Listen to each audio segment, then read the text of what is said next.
Brianna, here on Highway 223 at Highway 58, already crews are working hard to make sure that all our communities are safe out here. We're right here in Keene, and already you can see behind me that they're planning to fight fire with fire. Crews are lining up, getting ready to actually make flames happen in front of us. The whole point of this is to create a prescribed burn. It will get rid of the vegetation that has dried up, like trees and grass, and that'll help make sure that there's no fuel for that fire, those wildfires that come out later in the season when things start to heat up. So to explain all of this, I have with us today Andrew Freeborn from the Kern County Fire Department. Thank you so much for joining us today. Very happy to be here. Thank you. Of course, it's great to have an expert like you to explain this to us. It is the hottest day of the year so far, and you were telling me it's very intentional to have a prescribed burn on a hot day like this. Why was that?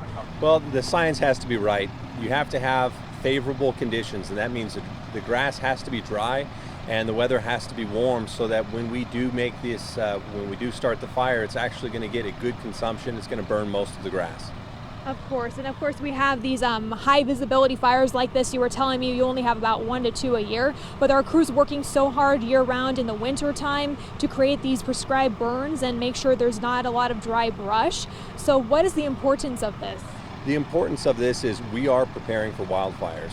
We continually ask that the residents throughout our communities prepare for wildfires by cleaning up around their properties.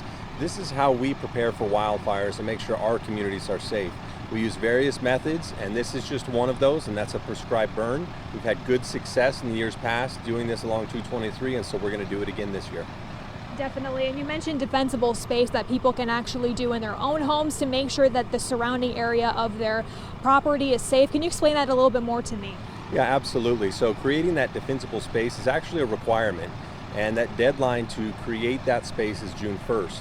And what we're looking for is more or less the area directly around every home. It's about 100 feet, making sure that there's no dry grasses, making sure the leaves, dry leaves and pine needles are removed from the roof of the home.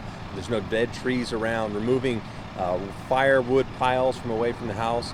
There's all kinds of things that homeowners can be doing to prepare their properties, and for a very clear description of these, they can go to kerncountyfire.org. Wonderful. So the crews and the people that live in the homes working together to keep things safe. Thank you so much, Andrew, for your time.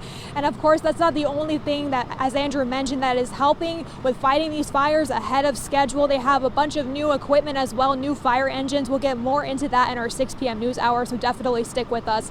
Live in Keene, Kristen Barton, 23 ABC News, connecting you.